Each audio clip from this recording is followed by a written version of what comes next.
오늘은 마태복음 강해 설교 93번째 시간입니다. 오늘은 전파하시며라는 제목의 세 번째 말씀을 증거하도록 하겠습니다. 우리는 지금 예수님께서 이 땅에 오셔서 행하신 예수님의 3대 사역, 가장 중요하다고 여겨지는 세 가지 사역에 대한 말씀을 보고 있습니다.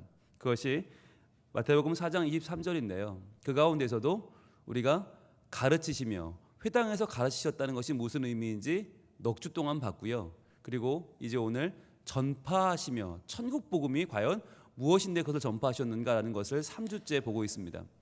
첫 주에는 천국이 무엇인가, 둘째 주는 복음이란 무엇인가, 오늘은 그 전파하신다는 것이 과연 어떤 의미인가, 세 가지를 보려고 하는데 여러분 좀 복습해 볼까요? 첫 주에 천국이 뭐였습니까? 천국은 가까이 다가오는 것이라고 했죠.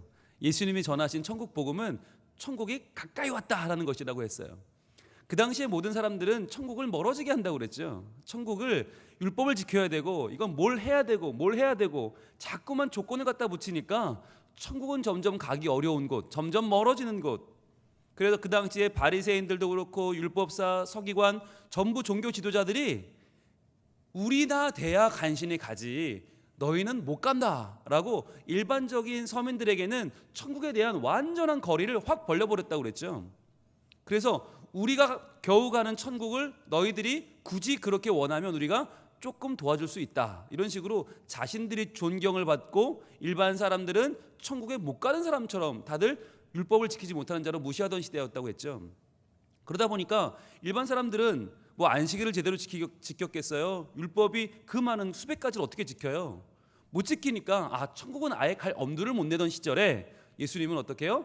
회개하라, 천국이 가까이 왔느니라. 이 한마디가 굉장히 중요하다고 그랬죠. 천국을 코앞에 갖다 놨다고 그랬죠. 그래서 하늘나라가 더 이상 먼 곳이 아니라 우리 코앞에 와 있는 곳. 그래서 천국은 왕국, 바실레이아는 장소의 개념이 아니라고 그랬죠. 그것은 통치의 개념이다. 하나님의 통치, 그 하나님의 통치가 지금 가까이 와 있다. 누구든지 그 하나님을 믿기만 하면, 그 하나님을 나의 아버지로 믿고 예수님을 구주로 영접하기만 하면 누구나 다 천국 갈 수 있다라고 했죠. 그래서 예수님은 천국은 누구의 것이라고 했어요? 천국은 어린아이의 것이라고 했죠. 어린아이의 것. 이게 무슨 말이라고 했어요? 아무것도 율법도 모르고 아무것도 할 수 있는 것도 없고 아무것도 그 어떤 종교 지도자들처럼 할 수 없는 어린아이, 그 당시에는 정말 더 무시당하고 더 아무것도 아니라고 취급되던 그 어린아이의 것이라고 말하면서 예수님은 천국을 가려면 이 아이들처럼 순수하게 그냥 꽉 붙잡아야 된다. 누구를? 예수님을 붙잡으면 거기가 천국이 된다고 하는 거죠. 그래서 예수님이 하신 말 중에 가장 중요한 말이 있다고 그랬어요. 그게 무슨 말이었어요? 바로 너희 의가 서기관과 바리새인보다 더 낫지 못하면 절대로 천국 갈 수 없다라는 말씀을 주님이 하셨다고 했죠. 그게 무슨 의미였어요? 서기관과 바리새인만큼 의를 막 쌓아야 한다는 것이었습니까? 그들만큼 율법을 잘 지켜야만 천국 간다는 것이었어요? 아니요. 그렇게 해도 못 간다는 말이라고 했죠. 바리새인과 율법사, 서기관, 그들보다 더 나은 이가 없으면 천국 못 간다는 의미는 그들의 의로도 천국을 갈 수 있는 곳이 아니다. 그럼 더 나은 의는 뭐예요? 예수님이라고 했죠. 그래서 더 나은 의인 예수님을 붙잡아야만 너희가 천국에 갈 수 있다라고 하는 말씀을 하나님은 우리에게 예수님을 통해서 전해주셨다라고 했습니다. 예수님이 우리의 의가 되신다. 그래서 예수님을 믿은 사람만 갈 수 있는 곳이 천국이다라고 하는 것이 첫 주에 우리가 살펴봤던 천국이라는 의미였습니다. 지난주는 복음에 대해서 봤죠. 복음은 뭐였어요? 복음은 완전히 새로운 소식이라고 했죠. 완전히 새로운 소식. 그러니까 이전에 듣던 이야기가 아니라 완전히 새로운 소식이자 완전히 기쁜 소식. 그래서 우리가 복음이란 말이 나오면 표정이 어떻게 바뀌어야 한다고 그랬어요? 이렇게 그죠? 우와, 이렇게 바뀌어야 한다고 그랬죠. 그러니까 복음은 완전히 새로운 소식이자 나에게 주어지는 완전히 새로운 기쁨이다. 그러니까 내가 지금 어느 날 사두고 어디다 던지도 모르는 그 복권이 당첨이 된 것보다 더 큰, 어느 날 내가 구입해놓고 몰랐던 그 땅이 갑자기 확 올라서 어마어마한 보상을 받게 된 것보다 훨씬 더 큰 기쁨이 바로 복음이다라고 했어요. 그러니까 이 땅에서는 줄 수 없는 기쁨, 그러니까 돈도 주식도 땅도 복권도 그 누구도 줄 수 없는 완전히 새로운 기쁨이 바로 복음이다라고 말씀을 드렸습니다. 그래서 이 복음, 예수님 이전까지는 다들 열심히 뭔가를 해야만 했다고 그랬죠. 구약이 말하는 것은 언약이잖아요. 언약이라는 게 뭐예요? 지키지 못하면 소용없는 거 아닙니까? 그래서 이 구약, 옛 언약은 지키지 않으면 안 되는, 지켜야만 하는 것이었어요. 그런데 예수님이 오신 다음에 주셨던 새 언약이 뭐였습니까? 새 언약은 지킬 수 없다는 것을 전제로 두고, 우리는 언약을 지킬 수 없기 때문에 지킬 수 없는 우리에게 더 이상 언약을 강요하는 것이 아니라 하나님이 주시는 사랑을 강조하는 것이 바로 새 언약이다. 그래서 그 사랑은 어떤 언약이에요? 어떤 사랑이에요? 죽어주는 사랑이죠. 죽도록 사랑하는 거죠. 우리는 맨날 죽도록 사랑한다고 말만 하면서 안 죽잖아요. 그래서 그건 가짜 사랑 아니에요. 그런데 예수님은 죽어주셨잖아요. 그래서 진짜 사랑이죠. 진실한 사랑이죠. 그래서 우리에게 그 전에 모든 세상의 율법이나 종교를 하나로 요약하면 뭐였습니까? 권선징악이었고요, 인과응보였어요. 행한 대로 받는다, 뿌린 대로 거둔다, 인과응보죠. 그리고 착하게 살면 천국 가고 나쁘게 살면 지옥 간다. 이게 권선징악인데, 문제는 선한 사람이 없다는 거 아니에요.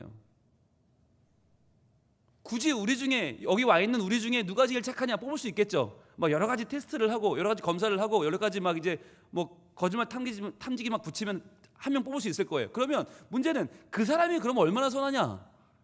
천국 갈 만큼 선하냐? 아니라는 거잖아요. 얼마나 선해야 천국 갈 수 있는 건데, 얼마나 선한 생각을 하고 얼마나 선한 말을 하고 얼마나 선한 행동을 해야 되는 건데라고 물으면 거기 자신 있게 말할 수 있는 사람이 누가 있겠어요? 아무도 없다는 거죠. 저부터 시작해서 우리 모두가 누구도 그렇다면 천국에 해당 사항 없음. 그럼 우리만요? 아니요. 나가서 물어보세요. 우리가 그중 나을걸요? 부산 시내에서 저희만한 사람들은 없을걸요? 누구를 갖다 놔도 그 테스트는 통과 못해요. 그러니까 인과응보와 권선징악은 결국은 결과는 뭐냐? 모두가 다 지는 거예요. 필패예요. 다 질 수밖에 없는 이 구조, 이 필패의 구조를 벗어나는 방법이 뭐냐? 인과응보와 권선징악을 뛰어넘는 새로운 길이 열려야 되는데, 그 소식이 바로 복음이라는 거죠. 더 이상 우리가 무엇을 했는가에 주목하지 않고 하나님이 우리를 얼마나 사랑하셨는가에 주목하는 거죠. 내 행위가 얼마나 완전한가에 초점을 두는 것이 아니라 하나님의 구원이 얼마나 확실한가, 하나님의 완전성에 초점을 둔다고 했습니다. 그것이 구원이다. 그것이 복음이다. 그래서 완전히 새로운 소식이라고 했어요. 그래서 우리는 지난주에 마가가 전한 복음과 누가가 전한 복음을 봤는데, 마가가 전한 복음 한번 다시 한번 복습해 볼까요? 마가가 전한 복음입니다. 마가복음 1장 15절 같이 보겠습니다. 자, 마가복음 1장 15절. 여기서 나오는 복음이 바로 시기적으로 보면 가장 먼저 복음이 나온 시점이라고 했습니다. 자, 1장 15절 같이 읽습니다. 시작. 이르시되 때가 찼고 하나님의 나라가 가까이 왔으니 회개하고 복음을 믿으라 하시더라. 자, 이게 지난주에 전한 우리의 복음이었는데, 때가 찼고라는 말이 뭐였어요? 언약의 시대는 끝났다는 겁니다. 율법의 시대는 끝났다는 거예요. 이제 내가 무언가를 해서 그것을 인정을 받고 그것으로 구원받는 시대는 끝났다. 때가 찼다. 이미 그걸로는 이미 마감이 끝났다. 더 이상을 할 수 없다는 거예요. 때가 찼고 하나님 나라 천국이 가까이 왔으니, 가까이 내 눈앞에 왔으니 이제는 뭐 하라고요? 회개하라. 이 회개는 뭐예요? 우리 많이 배웠잖아요. 이 회개는 죄를 뉘우치는 게 아니다. 죄를 고백하는 게 아니다. 바로 내 힘으로 천국 갈 수 있다고 하는 생각에서 그것을 버리고 하나님의 생각으로만, 예수님으로만 구원받을 수 있다는 것으로 돌아서는 게 회개라고 했죠. 내 힘으로 어떻게든 하면, 착하게 살면, 내가 11조를 더하고 내가 주일 성수를 더 잘하면 구원받는다라고 하는 내 생각을 버리고 예수님으로만 구원받는다, 이걸 선택하는 게 회개라고 했어요. 회개하고 복음을 믿으라 하시더라. 복음을 믿으라. 이 복음이 뭐예요? 새 소식이죠. 놀라운 소식이죠. 그러니까 이제는 내가 뭔가를 해서, 뭔가를 잘하면, 많이 하면, 남보다 훨씬 더 많이 하면, 눈에 띄게 많이 하면, 열심히 많이 하면 된다가 아니라, 나의 열심이 아니라, 나의 행위가 아니라 나를 향한 하나님의 사랑이 나를 구원에 이르게 하신다. 그런데 이것이 안 믿어진다고 그랬죠. 왜? 우리 인간의 기본적인 생각과 너무 달라서. 우리 인간의 기본적인 생각인 인과응보와 권선징악과는 너무 다른 이야기이기 때문에 이것이 믿어지지 않는다고 했어요. 믿어지지 않기 때문에 복음이에요. 여러분, 그게 중요해요. 이해가 되면 복음이 아니에요. 이해가 되면 또 하나의 논리죠. 그건 사람들이 말하는 또 하나의 어떤 이론이죠. 그런데 믿어지지 않아요. 인간의 생각하고 말하고 지금까지 인생을 이리저리 종합해서 만들어낸 인간의 철학과는 다른 이야기를 하고 계세요. 그것이 바로 복음입니다. 복음은 전혀 새로운 길이다. 자, 그래서 여기에 대해서 누가는 뭐라고 말했어요? 누가가 전한 복음, 누가복음 2장 10절과 11절이었죠. 보겠습니다. 누가복음 2장 10절에서 누가는 조금 더 구체적으로 이 복음을 설명한다고 말했죠. 당시에 예수님이 태어나실 때 베들레헴 들판에서 밤새 양을 치던 목자들에게 나타났죠. 천사가 이렇게 말합니다. 천사가 이르되 무서워하지 말라. 보라, 내가 온 백성에게 미칠 큰 기쁨의 좋은 소식을 너희에게 전하노라. 여기 나오는 복음을 뭐라고 했어요? 아주 구체적으로 온 백성에게 미칠 큰 기쁨의 좋은 소식. 그러니까 이 복음의 대상은 누구예요? 온 백성이에요. 모든 사람에게 다 이 복음이 알려져야 되고 복음이 필요하고 이 복음에 제외되는 사람은 아무도 없다. 열외는 없다는 거죠. 누구나 다 이 복음이 필요하다는 거예요. 온 백성에게 미칠 큰 기쁨의 좋은 소식. 큰 기쁨. 그러니까 이거는 이 세상에서 무엇과도 비교할 수 없는 어마어마한 기쁨. 게다가 좋은 소식. 이것을 알고 모르고는 우리 인생을 전혀 다른 방향으로 이끌어가는 우리 인생을 결정하는 좋은 소식. 이것이 복음이라는 거죠. 그럼 이 좋은 소식 복음이 누구냐? 뭐냐? 바로 다음 11절에 이렇게 이어집니다. 오늘 다윗의 동네에 너희를 위하여 구주가 나셨으니 곧 그리스도 주시니라. 바로 오늘 다윗의 동네인 베들레헴에서 태어난 그 아기가 예수 그리스도가 너희의 복음이다. 큰 기쁨의 좋은 소식이다. 온 백성에게 미칠 큰 기쁨의 좋은 소식이 지금 태어나셨다. 그러니까 가서 경배해라 라고 천사가 알려주는 거죠. 여기서 알 수 있는 건 복음은 예수님이다 라고 하는 사실이에요. 또 복음은, 천국 복음은 복잡하지 않아요. 천국 복음은 어렵지 않아요. 예수님 믿는 거예요. 그래서요, 우리가 교회 다니면서 해야 되는 가장 중요한 일이 뭐냐? 예수님을 잘 믿는 거예요. 그런데 자꾸 우리는 그걸로 부족한 것 같아요. 예수님을 잘 믿는 걸로 부족한 것 같고 왠지 뭔가 더 해야 될 것 같고 더 이것도 해야 되고 저것도 해야 되고 하다 보니까 점점 의무감이 커지고요. 의무감이 커지면 지치고요. 지치면 힘들어져요. 그래서 교회 오는 게 힘들어지고 예배하는 게 힘들어지고 예수 믿는 게 힘들어지는 거예요. 그럴 때마다 우리가 어디로 돌아가야 되느냐? 복음으로 돌아가야 돼요. 예수를 잘 믿는 것이 복음이다. 그 외의 것은 다 부수적인 것들이다. 그러니까 그거는 해도 좋고 안 해도 좋고 굳이 힘들면 안 해도 되는 것들이에요. 근데 우리는 내가 열심히 해야 하나님의 기뻐할 거라고 생각을 해요.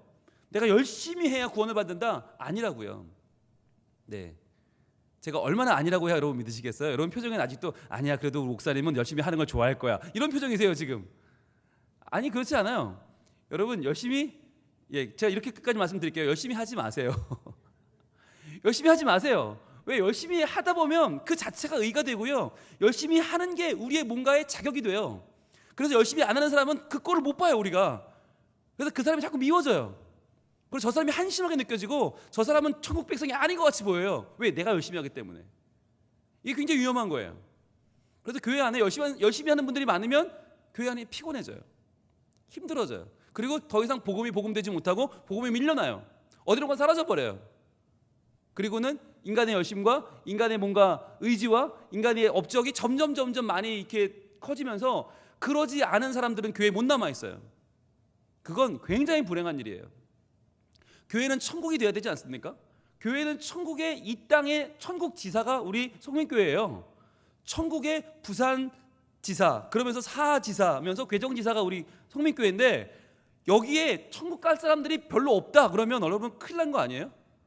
천국 가야 될 사람들이 별로 없다, 그 사람들이 지치고 힘들어서 지금 교회 못 나오고 있다, 굉장히 불행한 일이죠. 그러니까 이 안에 복음으로만 사는 사람들이 많아져야 돼요. 복음으로 충분한 사람들이 많아져야 돼요. 그러니까 예수님만 믿는 거, 그거 하나로 내 인생이 충분하다고 믿는 사람들로 꽉 차 있는. 그런데 그게 기뻐요, 안 기뻐요? 기뻐요, 안 기뻐요? 기쁘잖아요. 그러니까 신앙생활이 기쁜 거죠. 뭘 해도 기쁜 거죠. 뭘 해도 기쁘죠. 그런데 그게 아니라 예수님은 믿지만 그러나 다른 뭔가가 더 필요하다고 믿으면 그때부터 하나하나 해나가는 건 의무가 되고, 이건 내가 안 하면 큰일 나는 게 되고, 이거 안 하면 천국 못 가고, 안 하면 하나님 싫어하시고, 그때부터 힘들어지는 거죠. 괴로워지는 거죠. 그래서 온 기쁨에 미칠 큰 기쁨의 좋은 소식, 온 백성에게 미치는 큰 기쁨의 좋은 소식이 우리에게 오셨는데 그분이 바로 예수님이다라고 하는 것을 지난 시간에 우리가 배울 수 있었습니다. 자, 그렇다면 이제 오늘 배울 내용은 뭐냐? 오늘 들어갈 내용은 뭐냐?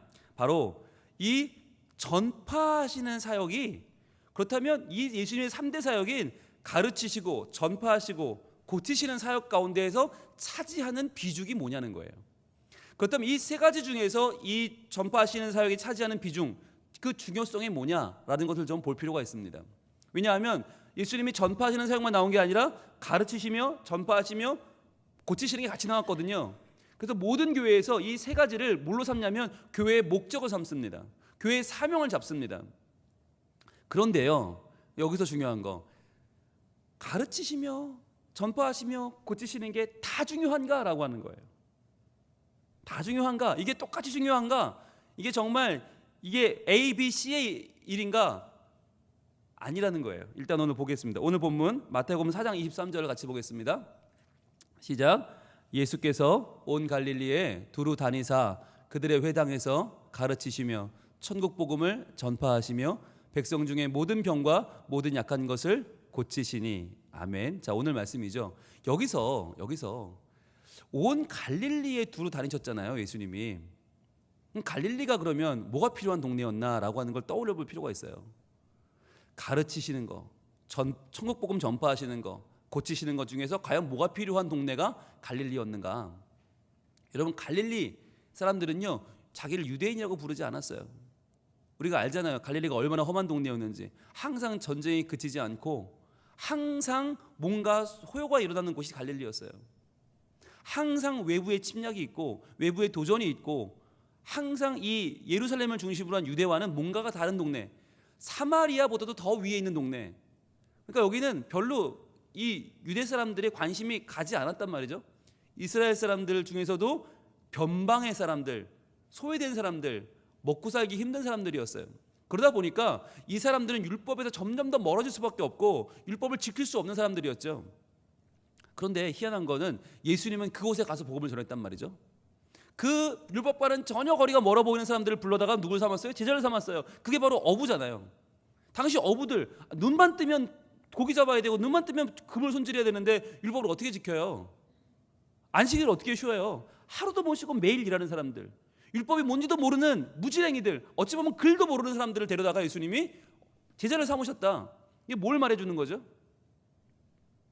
가르치는 것도 중요하고 고치는 것도 중요한데요, 천국 복음을 전파하는 것, 즉 예수님 자신이 천국이다, 나를 믿으면 천국 간다, 나를 믿으면 구원 받는다 라고 하는 이 단순한 진리가 얼마나 핵심적이고 중요했으면 예수님은 실제로 가르치는 것보다 고치는 것보다 이걸 얼마나 더 중요하게 여겼으면 이 단순한 진리가 필요한 곳으로 가신 거예요.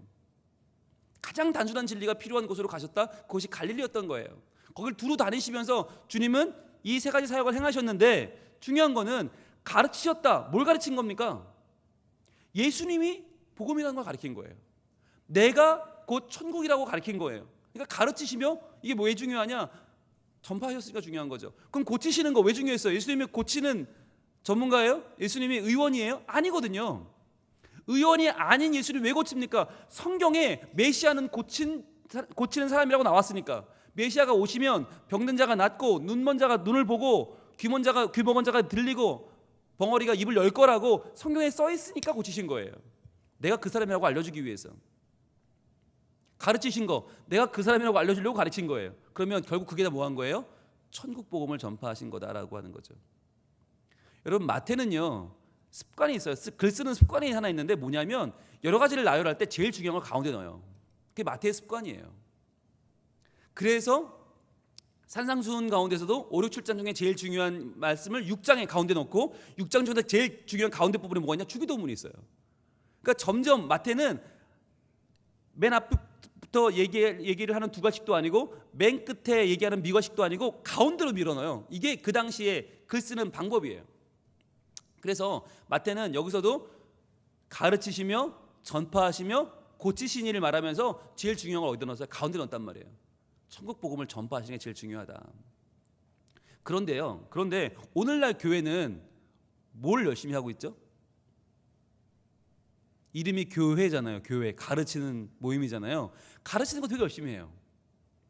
근데 중요한 건 가르치는데 뭘 가르쳐야 되느냐? 천국 복음을 가르쳐야 되는데 천국 복음이 아니라 그 밖의 것들을 많이 가르치는 것 같아요.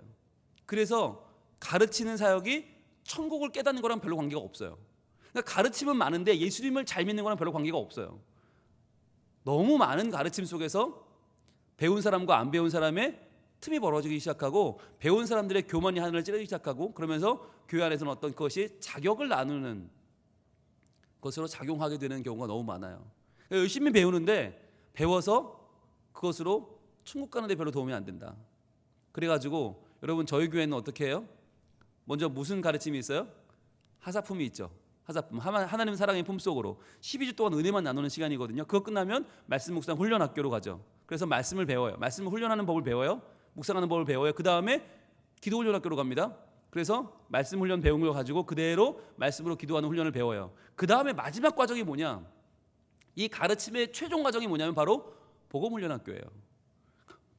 읽은 말씀 그대로 그 말씀으로 기도하고 그 말씀 기도한 대로 들고 나가 전하는 거예요. 내가 내 입술로 복음을 증거하는 게 이 가르침의 마지막 과정이에요. 그런데요, 많은 분들이 부담스러워하세요. 복음 훈련 좋아하는 분 아무도 없어요, 우리 교회에서. 그래서 왜 오셨나 첫 주에 물어보거든요. 그러면 다 그래요. 졸업은 해야 되니까. 이왕 시작한 거 여기서 그만둘 수는 없으니까 오신 분들이 대부분. 이게 좋아서 배우려고 오신 분은 거의 없어요. 왜? 복음을 전한다는 것 자체가 너무 부담스럽고 그거는 특정한 누구만 하는 일이라고 생각하세요. 근데 아니에요. 오히려 가르침이 천국 복음 전파하는 걸로 이어지지 않으면 그건 잘못된 가르침이에요. 그건 필요 없는 가르침이에요. 불필요한 걸 너무 많이 배우신 거예요. 그래서 가르침의 끝은 항상 어디로 가나? 천국 복음을 전파하시면서 가야 되는 거예요. 그래서 저희 교회 그 복음 훈련 학교는요, 일반적인 전도 폭발과 다릅니다. 전도 폭발은 달달달달 외우잖아요. 몇 가지 전할 말을 열심히 외워서 그거 외워서 시험도 봅니다. 거의 뭐 성경 암송처럼 처음부터 끝까지 누가 안 틀리고 그걸 외우다 시험 봐요. 그리고 그거를 몇 명한테 전하고 반응은 어떻고 그걸 다 체크해서 뭐 이렇게 과정을 하거든요. 근데 저희는 그런 게 없어요. 그러니까 외우는 매뉴얼 자체가 없어요. 그럼 뭘로 전하나? 천국 복음을 그냥 전하는 거예요. 천국 복음이 뭔데요? 하나님 말씀이잖아요. 그러니까 말씀을 내가 묵상해서 그 말씀을 가지고 전해요. 그런데요, 신기한 일은요, 그렇게 처음 올 때는 다 제일 힘들고 제일 부담스럽고 제일 어려운 과정인데 진행을 하다 보면요 제일 은혜로운 과정이고요, 마칠 때 보면 제일 보람 있는 과정이 복음 훈련 학교예요. 지금까지 내가 내 가족에게, 내 친지에게, 이웃에게 정말 전해야 될 사람에게 한 번도 입도 못 대던 얘기를 뗐다. 한 번도 못하던 이야기를 했다. 내가 교회 나오라고 그렇게 하고 싶었는데 못했던 이야기를 이번 기회에 했다고 정말 많은 분들이 고백하면서 제일 은혜 받는 과정이 복음 훈련 학교예요. 왜냐하면 그게 가르침의 결론이기 때문입니다. 그게 가르침의 정수이기 때문입니다. 그래서 그게 중요한 거예요. 자, 그러면 가르치시며 전파하시며 두 중에 뭐가 중요해요? 전파하는 게 더 중요하다. 그러면 전파하시며 고치시면 뭐가 중요해요? 여러분, 교회가 제일 꿈꾸는 게 뭘까요? 목사님들이 제일 바라는 게 뭘까요? 고치는 능력입니다. 병 고치는 능력입니다. 왜냐하면 여러분, 병 고치는 능력 때문에 부흥한 교회가 어디예요? 여의도 순복음교회예요. 전 세계 제일 큰 교회가 한국에 있죠. 서울 여의도에 있습니다. 왜 부흥했죠? 70년대 80년대 우리나라가 못 살고 힘들 때, 막 지금 산업으로 발전할 때, 그때 이 조용기 목사님과 그 장모 되시는 최재실 전도사님이 뭐 하셨어요? 기도만 했어요. 기도만. 근데 기도만 하는데 그 순복음교회 찾아오는 사람들이 병이 났단 말이죠. 그러면서 삼중 복음을 이야기했죠. 네, 사랑하는 자여 네 영혼이 잘된 같이 네가 범사에 잘되고 강건하기를 내가 원하노라. 이걸 가지고 예수님을 믿으면 범사에 다 잘되고 병도 낫는다. 그래가지고 사람들이 엄청나게 몰려들었어요. 실제로 병이 많이 났어요. 그래서 지금 전 세계 제일 큰 교회가 됐어요. 그런데 여러분 생각해 보세요. 많은 사람이 몰려들었지만 과연 거기가 천국일까요? 여러분, 병을 고친다는 게 중요한 포인트긴 합니다. 그러나 70년대 80년대에는요 워낙 가난했기 때문에 병원을 갈 수가 없었어요. 또 병원에 가봤자 그 당시에는 의술이 너무 형편없어서 잘 못 고쳤어요. 그러니까 이 병원이요 병만 높았어요. 문턱은 높은데 별로 효과는 없었어요. 근데 지금은 어떻습니까? 문턱이 많이 낮아졌어요. 그리고 의술은 개발돼서 좋아졌어요. 이제는 암도 고치잖아요. 그러니까 70년대 80년대에는 병에 걸린 사람, 특히 암 걸린 사람이 교회 와서 기도받고 병이 나으면, 암이 나으면 난리가 났어요. 그 순간에 수천 명씩 전도가 됐어요. 병 나았대, 암 나았대, 한마디로 3천 명씩 몰려들었어요. 지금은요, 병원 가면 암 나아요. 수술하면 낫고요, 약 먹으면 낫고요. 이제는 의술이 발달해서 그 당시처럼 병을 고치는 게 메리트가 떨어졌어요. 그런데도 아직까지 많은 분들이 교회가 병 고치는 곳이기를 바라요. 저는 이건 모순이 있다고 봐요. 지금도 조용기 목사님, 지금도 목회자 세미나 하시면 이야기하는 게 뭐냐, 핵심은 이거예요. 기도해라. 목사가 기도해서 병이 나아야 교회가 부흥한다. 병이 나으면, 교회를 찾아온 병자가 나으면 전도는 자동으로 된다. 근데 저는 그 말을 들으면서, 글쎄요, 제가 너무 삐딱할까요? 계속 의심이 됐어요. 저는 그렇게 물어보고 싶었어요. 조용기 목사님, 그렇게 와서 병이 나은 그분은 계속 교회에 남아 있을까요? 그분의 필요는 병 낫는 거였는데 병이 나았는데 더 이상 여기 있을 이유가 있을까요? 그분은 그렇다면 앞으로 어떤 은혜를 받아야 될까요? 어떠한 자극이 필요할까요? 어떤 도전이 필요할까요? 여러분, 실제로 병이 나으려고 교회에 온 분들이 병이 나은 다음에 떠나가는 경우가 너무 많아요. 그리고 병 낫는 것을 보고 찾아오신 분들은 많죠. 그건 교회가 늘어나는 거예요. 살이 찌는 거예요. 인원이 많아지는 거예요. 그건 전도가 아니에요. 왜냐하면 천국 복음을 듣고 온 게 아니기 때문에, 천국 복음을 들으려고 온 게 아니기 때문에, 결국 그들은 이 땅에 살지만, 교회 안에 있지만 천국 백성이 아니기 때문에, 병이 나은 걸 보고 병을 받으려고 오는 분들은 실제로는요, 병원에 오신 분들과 다를 바가 없어요. 그럼 교회가 병원이 되는 거예요. 그건 의미가 없어요. 그래서 병고침 받으려고 교회 오신 분들은 많이 남아있지 않으세요. 그런데 여기서 중요한 거, 병고침 받으려고 교회 왔는데 병고침을 받고 남아있는 분들이 계세요. 누굴까요? 천국 복음을 만난 분들이에요. 이분들이 소중한 분들인 거예요. 대부분은 교회 와서 병 나면 다 떠나요. 그리고 오히려 이분들은 뭘 알고 있어요? 목사님 뭘 알고 있어요? 나의 아프던 시절을 알고 있어요. 그게 싫은 거예요. 내가 병을 앓고 내가 힘들어하고 내가 뭔가 안타깝던 시절을 알고 있는 사람들이 눈이 싫은 거 피하는 거예요. 피해서 오히려 아무도 모르는, 내가 아팠다는 사실을 모르는, 나의 건강한 모습만 아는 사람들의 세계로 들어가요. 그런데 어떤 분들은 병을 낫고자 해서 교회에 왔지만 병이 나은 뒤에 예수님의 진짜 복음을 만났어요. 그래서 교회에 남아서 교회의 큰 일꾼이 되세요. 정말 귀한 분이죠. 그게 예수님이 병고침을 행하신 이유죠. 그러니까 예수님은 병원을 개원하려고 오신 게 아니에요. 예수님은 의대 교수가 되려고 오신 게 아니에요. 병을 고치는 사역을 통해서 불가능을 가능케 하시는 예수님이 하나님이신 것을 알게 하고 그분이 하나님을 믿게 하려고 오신 것이지, 예수님은 절대로 고치는 것이 주 목적이 아니었어요. 그런데도 불구하고 고침 받고도 하나님의 전에 남아있다, 예배자가 되었다. 굉장히 위대한 거죠. 진짜 신앙인 것이죠. 그런 분들이 계시단 말이에요. 저는 우리가 이러한 교회의 3대 사역, 가르치는 사역과 천국 복음을 전파하는 사역과 그리고 고치시는 사역에 정말 매진해야 된다고 봅니다. 그러나 초점이 어디 있는가는 분명히 해야 돼요. 이게 잘못되면요, 교회가 가르치는 데인 줄 알고 열심히 교육만 열심히 하는 분들이 있어요. 첫째, 둘째, 셋째, 오늘의 요점은 뭐고 뭘로 시작하고 뭘 마치고 항상 굉장히 가르치는 사역에 열심히 하는 분들이 있는데 천국 복음이 빠져 있는 경우들이 있더라고요. 그러면 매우 안타까운 일이 벌어져요. 이 교육이 우상이 돼버려요. 그런가 하면 또 고치시는 사역, 이 치유 사역이나 봉사 사역이 굉장히 중요하다, 맞죠? 그런데 거기서 그 사역이 천국 복음으로 연결이 되지 않으면 그 자체가 교회가 너무 분주해지고요, 교회가 마치 봉사센터처럼, 마치 교회가 구제하는 사역하는 곳처럼 바뀌어버려요. 그래서 안 된다는 거예요. 그래서 핵심이 뭐냐면 천국 복음, 예수님만이 복음이다. 예수님을 믿는 것이 구원이고 예수님 믿는 것이 가장 우리에게 주어진 핵심적인 하나님의 마음이다라는 것을 깨닫는 겁니다. 천국 복음이 왜 필요한가? 다른 어떤 것도 할 수 없는 일을 했기 때문이에요. 다른 어떠한 인간의 노력으로 할 수 없는 일을 해내셨기 때문에 그것이 복음인데, 가르치는 것도 인간이 할 수 있고요, 고치는 것도 사람이 할 수 있어요. 그러다 보니까 우린 자꾸 이 세 가지 중에서 할 수 있는 거, 우리가 하고 싶은 거, 우리가 하면 좋은 거, 가르치는 거 열심히 하려고 하고요, 고치는 거 열심히 하려고 해요. 정말 중요한 건 천국 복음인데 이거는 귀찮아하고요, 이거는 뒷방으로 내몰리고요. 이건 별로 중요한 것처럼 보이지 않아요. 그래서 부모들은 우리 애들을 잘 가르치는 교회가 어딘가 찾고요. 그리고 많은 이 사회적인 정의에 불타는 분들은 사회봉사 잘하는 교회가 어딘가를 찾고요. 어려운 사람 도와주는 교회가 어딘가를 찾아요. 그게 진짜 교회라고 믿어요. 그런데 진짜 교회는 뭐예요? 둘 다 맞지만 정말 진짜 교회는 천국 복음을 가지고 있는 교회예요. 천국 복음을 가르치는 교회고 천국 복음으로 고치고 천국 복음으로 봉사하는 교회예요. 그래서 예수님만이라고 하는 것이 확실한 교회예요.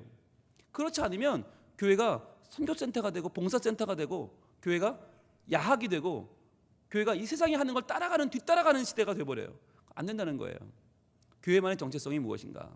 내가 정말 믿고 헌신해야 될 것이 무엇인가를 분명히 알아야 되는데 그것을 한마디로 요약해서 보여주는 말씀이 바로 요한복음 14장 6절입니다. 같이 보겠습니다. 요한복음 14장 6절. 이 한마디가 바로 천국 복음을 전파하신 예수님을 한마디로 요약한 거예요. 딱 한마디로 요약하면 바로 이거예요. 천국 복음을 전파하셨다? 그럼 한 구절만 소개해 주세요. 바로 이거예요. 자, 요한복음 14장 6절 같이 읽습니다. 시작. 예수께서 이르시되 내가 곧 길이요 진리요 생명이니 나로 말미암지 않고는 아버지께로 올 자가 없느니라. 바로 이겁니다. 천국을 가는 방법, 율법을 지킨다, 하나님의 명령을 잘 지킨다, 착하게 산다, 선하게 산다, 봉사를 한다, 수많은 길들을 사람들이 말했지만 아니요, 그 길은 다 막힌 길이고 그 길은 다 나락으로 떨어져 버릴 수밖에 없는 길이에요. 왜? 인간은 그 길을 갈 수 없기 때문에. 율법으로 행위로 구원받을 인간이 아무도 없기 때문에 그 길은 다 낭떠러지로 가는 길이었어요. 그래서 유일한 길이 나타났어요. 내가 곧 길이요. 여기서 말하는 길은 the way예요. 그 길, 하나밖에 없는 길, 오직 한 길이에요. 예수님 말씀하시되 내가 오직 한 길이다, 다른 길은 없다는 거예요. 여러분, 세상에 이렇게 말한 분이 예수님밖에 없어요. 세상에 어떤 종교 지도자도 저기에 길이 있다, 저리로 가면 길이 있을지도 모른다, 한번 가보자라고 했지 내가 곧 그 길이라고 말하는 사람 아무도 없어요. 그래서 우리가 예수님은 천국이라고 믿는 거예요. 천국 복음으로 믿는 거예요. 예수님은 내가 길이다. 그리고 그 길은 어떤 길이에요? 진실한 길이다, 진리다. 이 길은 거짓이 없다는 거예요. 사람들이 아무리 이 길이 맞다고 해서 가다가 그 길이 막힐 수도 있고 끊어질 수도 있고 그 길이 뒤집어질 수도 있는데 변하지 않는 오직 끝까지 진실한 길은 예수님밖에 없다. 그래서 길이요 진리이신 거죠. 여기도 진리 앞에 뭐가 붙냐? 더가 붙어요. 더 트루예요. 더 트루예요. 예수님이 진짜 하나밖에 없는 그 진리다. 그리고 더 라이프예요. 하나밖에 없는 그 생명이다. 왜요? 우리 생명 많잖아요. 한 번 나서 한 번 죽는 그 생명 말고요, 영원히 사는 생명, 진짜 생명이요. 죽어도 사는 생명이요. 영원히 죽지 않는 그 생명이요. 그게 예수님이라는 거예요. 그래서 예수님 안에는 길이 있고 진리가 있고 생명이 있는데 예수님이 길이고 예수님이 진리고 예수님이 생명이다. 이 말을 한마디로 바꾸면 예수님이 천국이란 얘기예요. 예수님이 복음이란 얘기예요. 이걸 전하신 거예요. 이걸 전하셨기 때문에 예수님이 죽었죠. 이걸 전했기 때문에 죽은 거예요. 그 당시 바리새인과 서기관들과 종교 지도자인들이 볼 때는 천국은 저 멀리 어딘가에 있는데, 우리도 아직 못 가봤는데, 우리도 아직 쳐다도 못 봤는데, 얼마나 율법을 지켜야, 얼마나 더 선하게 살아야 갈지 모르는데, 선행을 얼마나 쌓아야 될지, 자비를 얼마나 베풀어야 될지 모르는데 예수님 벌써 내가 천국이라고 그러니 얼마나 기가 막혀요. 저걸 죽여야죠. 그래서 죽은 거예요. 나로 말미암지 않고는 아버지께로 올 자가 없다고 말씀하세요. 나로 말미암지 않고는, 즉 예수님이 천국이고 예수님이 복음이기 때문에 예수님 외에는 아버지께로 갈 자가 없어요. 그런데 우리는 갈 자가 없다고 말하지만 예수님은 올 자가 없다고 말하죠. 이미 예수님이 천국이기 때문에. 그러니까 회개하라, 천국이 가까이 왔느니라라는 말을 두 명이 했지만 세례 요한이 한 말과 예수님이 한 말은 전혀 다른 말인 거죠. 세례 요한이 말할 때 회개하라, 천국이 가까이 왔느니라라는 말은 예고편이죠. 어딘가 왔다, 가까이 오고 있다, 준비해라였어요. 예수님이 말하는 천국이 가까이 왔다는 말은 뭐예요? 내가 왔다는 말이죠. I'm coming. 내가 왔다. 이제 너희에게는 천국이 이루어졌다는 거죠. 완전히 다른 선언이 되는 거예요. 근데 우리는 아직도 세례 요한이 말하는 천국이 가까이 왔노라를 믿는 분들, 아는 분들, 이해하는 분들이 너무 많아요. 천국이 가까이 어딘가 오고 있겠지, 이제 준비하면 되겠지. 아니요, 예수님 말씀하셨어요. 왔다는 거예요. 왔다. 나를 믿으면 돼. 너희 왜 지금 예비 동작하고 있니? 나를 끌어안으면 돼. 내가 천국이야. 그러니까 여러분들, 우리가 세례 요한이 말한 천국을 자꾸 생각하면요, 내가 죽으면 언젠가 천국 갈 수 있을지도 몰라. 내가 언젠가 정말 내가 잘 믿으면, 내가 언젠가 정말 잘 믿어서 장로님이 되면, 내가 언제 안수 집사님이 되면, 권사님이 되면, 혹시 내가 목사님이 되면 천국 갈 수 있을지도 몰라가 아니라 지금 이 자리에서 내가 확 끌어안아버리는, 가까이 오신 예수님을 끌어안아버리는 그 순간이 바로 천국이라는 거예요. 그게 복음이에요. 그래서 지금 어렵고 지금 눈물 나는 나에게 지금 예수님이 천국이 되시는 거, 그게 천국의 비밀이에요. 그걸 한마디로 베드로는 이렇게 말했습니다. 3년간 예수님을 따라다녔던 베드로는 베드로전서 5장 7절에서 예수님이 지금 우리에게 천국이 되심을 이렇게 말해요. 베드로전서 5장 7절, 좀 뒤에 있죠? 한번 찾아볼까요? 베드로전서 5장 7절. 자, 뭐라고 말씀하시나? 베드로는 예수님의 가장 측근에서 예수님을 지켜봤죠. 이렇게 말합니다. 신약 384쪽에 있습니다. 베드로전서 5장 7절 시작. 너희 염려를 다 주께 맡기라. 이는 그가 너희를 돌보십니다. 자, 너희 염려를 다 주께 맡기라. 그가 너희를 돌보십니다. 이게 뭐예요? 그분은 지금 너희에게 와 계신 천국이다. 그분에게 너희 염려를 맡겨버려라. 왜? 코앞에 와 계신, 가까이 와 계신 그 천국에게 너희 염려를 지금 맡겨라. 지금 맡기지 않으면 언젠가 맡기리라, 언젠가는 해결되리라. 아니, 지금 맡겨라. 이는 그가 너희를 돌보시고 계신다. 지금 너희를 돌보시는 너희의 진짜 하나님이 예수님이고, 그 주님이 지금 너희의 가까이 오신 복음이고 천국이다라고 하는 거예요. 여러분, 이 시간에 여러분 천국을 함께 누려보기를 원합니다.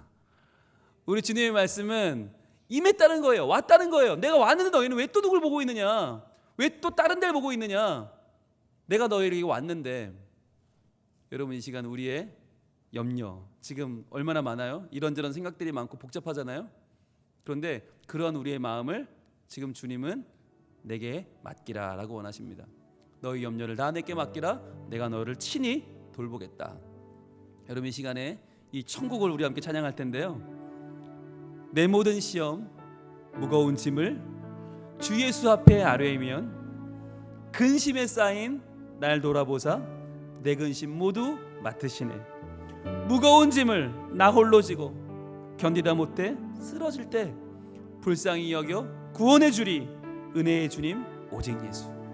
여러분, 이 찬양에는요, 내가 뭘 해서 구원받는다는 얘기가 없어요. 나는 무거운 짐을 지고요, 나 홀로 지고 견디다 못해 쓰러져 버려요. 왜? 내가 질 수 없기 때문에. 그때 불쌍히 여겨 구원해 주리. 누구예요? 은혜의 주님 오직 예수. 여러분, 지금 내가 구원 받아보려고, 내가 천국을 이루어보려고 지금 혹시 무거운 짐을 나 홀로 지고 견디다 못해 쓰러지고 있지 않습니까? 그 짐을 여호와께 맡기십시오.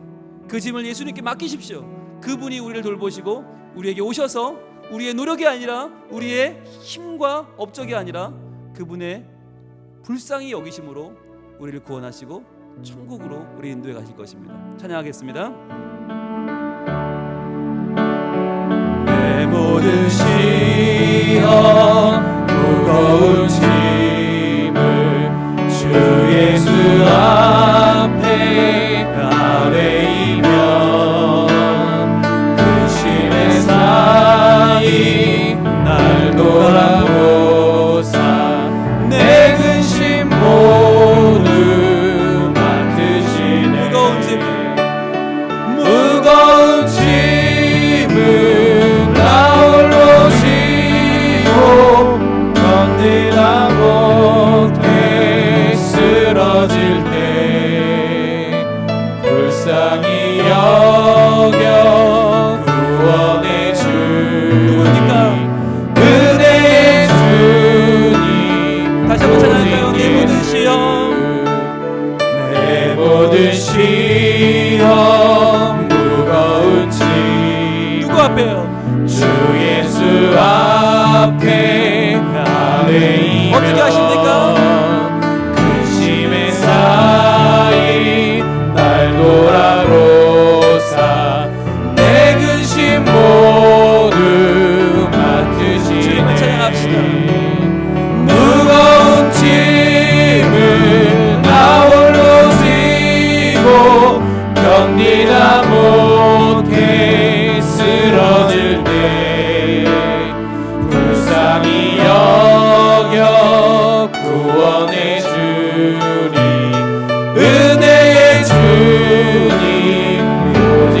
모든 괴로 내 모든 괴로 닥치는 한 누구 앞에요? 주 예수 앞에 아뢰이며 어떻게 하십니까? 주께서 친히 날 구해 주사 넓으신 사랑 베푸시네. 무거운 짐을 나 홀로 지고 견디다 못해 쓰러질 때 불쌍히 여겨 구원해 주니 은혜의 주님 오직 무거운 짐을 나 홀로 지고 견디다 못해 쓰러질 때 불쌍히 여겨 구원해 주니 은혜의 주님 오직 예수. 여러분, 만약에 제가 우리 교회라고 하는 이 목양을, 이 목회의 책임을 제가 뭔가 해보려고 노력한다면 저는 그 짐에 깔려 죽을 거예요. 하나님은 그걸 원치 않으세요. 하나님이 하시는 목회를 저에게 기대하게 하십니다. 우리 모두 인생이 마찬가지입니다. 여러분의 가정도 마찬가지입니다. 여러분의 자녀도 마찬가지입니다. 여러분의 경제적인 문제도 마찬가지고 여러분의 건강도 마찬가지입니다.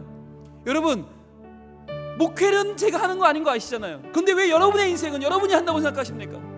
왜 내 자녀는 내가 가르쳐야 한다고 생각하고 내 돈은 내가 벌어야 한다고 생각하고 내 건강은 내가 치유하지 않는다고 생각하십니까? 그렇지 않습니다. 무거운 짐을 나 홀로 지고 견디다 못해 쓰러질 때, 내가 하려고 할 때, 내가 그것을 어떻게든 버텨보려고 할 때, 쓰러져 버릴 때 불쌍히 여겨 구원해 주리 은혜의 주님 오직 예수님이 계십니다. 이제 같이 기도할 때, 하나님, 지금도 저는 무거운 짐을 나 홀로 지고 견디다 못해 쓰러지고 있습니다. 주여, 이 어리석은 인생 용서하시고 내게 다가오신 천국, 내게 다가오신 복음, 그 예수님을 꼭 끌어안게 하여 주옵소서. 그래야 주님이 주시는 참 평강을 누리게 하시고 천국의 삶을 누리게 하시고 나를 일으켜 주시는 주님 앞에서, 나를 돌보시는 주님 앞에서 내가 어린아이처럼 기뻐 뛰는 복음의 사람이 되게 하여 주옵소서. 주여, 내게 이 주님을, 복음을 체험하는 자가 되게 하여 주옵소서. 우리 한번 주여 한번 외치고 기도합니다. 주여! 아버지 하나님, 무거운 짐을 나 홀로 지고 견디다 못해서 쓰러지고 있는 내 힘으로 구원받아 보려고, 내 힘으로 천국을 이루어보려고, 내 힘으로 천국 들어가 보려고, 내 힘으로 뭔가 해보려고, 내 힘으로 뭔가 해보려고, 내 힘으로 가정을 이끌어보려고, 내 힘으로 사업해보려고, 내 힘으로 직장생활을 버텨보려고, 내 힘으로 자녀를 이끌어보려고, 내 힘으로 부모를 모여보려고 너무나 많은 고생을 했습니다. 너무나 많은 고민을 했습니다. 그러나 아버지 아무것도 할 수 하나님 원하시는 길이 아니고, 그것이 내가 살 길이 아니고, 내가 고만의 길이 아니고, 하나님만 나의 주님이시고 저에게 시험을 고백합니다. 주여, 아버지의 무거운 짐을 나 홀로 지고 그 어려운 길, 그 무거운 짐을 어떻게든 나 혼자 접어서 괴로움을, 아픔이여 눈물 나는 사람들에게 주여 나옵니다. 그게 아니라고 내가 도와줘야 한다면 도와주시고 있어요. 아버지 하나님을 잡아나갑니다. 아버지 사업을 쉽게 바뀌어드립니다. 아버지 주여 아버지 하나님이여, 하나님의 은혜를 구하여 주옵소서. 우리에게 정을 부어주옵소서. 하나님 모든 것 주시옵소서. 무거운 짐을 나 홀로 지고 견디다 못해 쓰러질 때 불쌍히 여겨 구원해 주니 은혜의 주님 오직 내 짐이 점점 무거워져요. 내 내 짐이 점점 무거워질 때 주 예수 앞에 아뢰이며 주께서 친히 날 구해주사 내 대신 짐을 져주시네. 무거운 짐을 나 홀로 지고 견디다 못해 쓰러질 때 불쌍히 여겨 구원해 주니 은혜의 주님 오직 마음에 시어 무서운 죄를 마음에 시어 무서운 죄를 주 예수 앞에 아뢰이며 예수는 나의 능력이 되십니다. 예수는 나의 능력이 세상을 이길 세상을 이길 힘 주시네.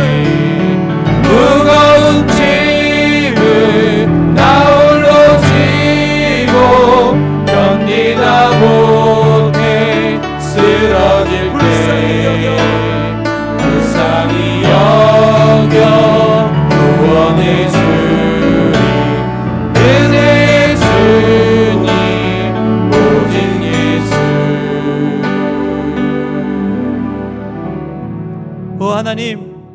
오 하나님 감사합니다.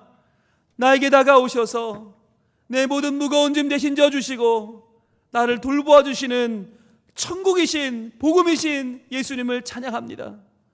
주님 우리에게 오셨는데 아직도 우리는 오시지 않은 줄로 알고 지금도 기다리고 있지는 않습니까?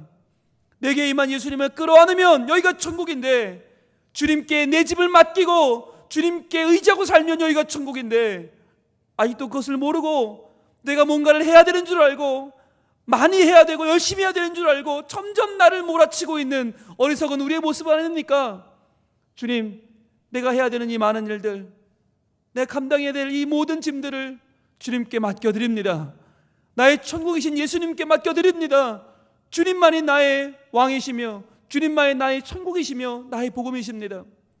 주여, 무거운 짐을 나 홀로 지고 어떻게든 가보려고, 어떻게든 천국까지 가보려고 견디다 못해 쓰러지는 우리들에게 불쌍히 여겨 구원의 주리 은혜의 주님 오직 예수님밖에 없는 줄로 믿사오니, 주님 우리 삶에 다가오셔서 우리 삶을 감싸주시고 도와주시고 오늘도 내 삶의 모든 문제와 아픔을 주께 맡겨드리며 주님께서 친히 도우실 줄로 믿고 오늘도 기쁜 마음으로 돌아가는 우리 모두가 되게 하여 주시옵소서.